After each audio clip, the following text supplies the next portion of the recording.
Chapter 8. King Dasaratha desires to perform a sacrifice for the birth of a son. The great and noble King Dasaratha of Ayodhya, a ruler of immense wisdom and virtue, found himself deeply troubled by a single void in his otherwise fulfilled life. He had no son to inherit his throne and carry forth the illustrious lineage of the Ishvaku dynasty.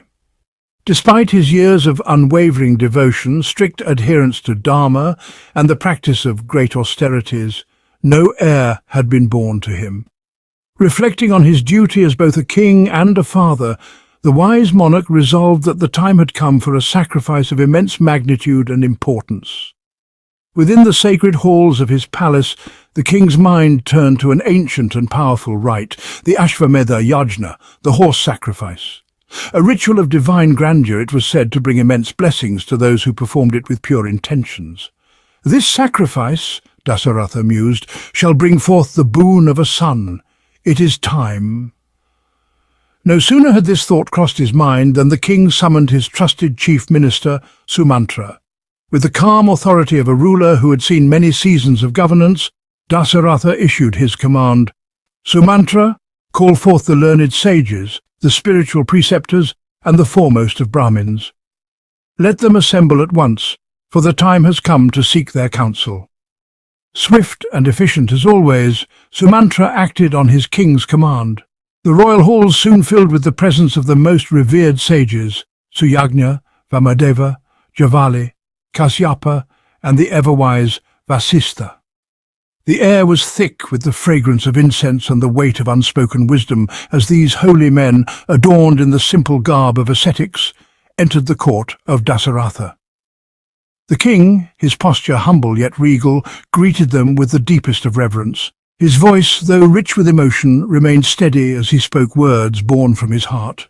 O most esteemed sages, despite my devotion to Dharma and the countless sacrifices I have offered to the gods, I have not been graced with a son.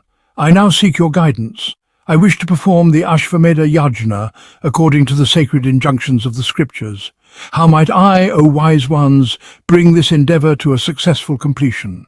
The sages, seated before him in serene contemplation, exchanged knowing glances. Their leader, the venerable Vasistha, spoke first. O righteous King Dasaratha, your intent is pure and worthy of the highest praise. The Ashvamedha is a mighty sacrifice, capable of bringing forth the fulfillment of your desires. You have chosen the right path. His words rang with the certainty of divine truth.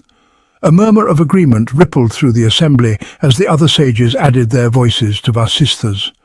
Their approval was clear, and Dasaratha felt a surge of hope. The sages, pleased by the king's resolve, gave him their blessings and began the sacred preparations. They instructed him to gather all the necessary items for the sacrifice and release the horse that would travel unchallenged across the lands, marking the king's dominion. Let the sacrifice be performed on the northern banks of the Sarayu River, Vasistha decreed. It is a place blessed by the gods, and the yajna performed there will be without obstacle. Dasaratha's heart swelled with joy at these words. He wasted no time in issuing commands to his ministers. Let the sacrificial horse be set free, guarded by the bravest of my warriors. Ensure that the pavilion for the sacrifice is erected by the Sarayu, and take every measure to see that the ritual proceeds without disturbance. No harm must come to any creature during this sacred time, for the wrath of a wronged Brahmin or the neglect of Dharma could destroy all our efforts. His ministers, ever loyal and diligent, bowed low before the king. It shall be as you say, O king. We shall see to every detail, and the yajna will be completed as ordained. The sages, their duties momentarily concluded, rose from their seats, offering the king blessings for the success of his endeavor. The hall emptied, and King Dasaratha, his heart now lightened by their counsel, retired to the inner chambers of his palace, where his queens awaited him. Inside the royal quarters, the soft glow of oil lamps bathed the room in a warm golden light. His three queens, Kausalya, Kaikeyi, and Sumitra, looked up with expectant eyes as their husband approached. Each of them held a deep and abiding love for the king, and their hearts mirrored the sadness he carried for his lack of an heir. But today, The king's face was filled with a new resolve. "Oh, my beloved queens," he said gently, "I have decided to undertake the Ashvamedha Yajna to obtain a son. You must prepare yourselves and observe the disciplines required for this holy sacrifice."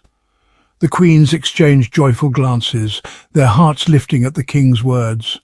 Like flowers blooming in the first warmth of spring after a long, cold winter, their faces brightened with hope and anticipation. This sacrifice, they believed, would finally bring the long-awaited heir to Ayodhya.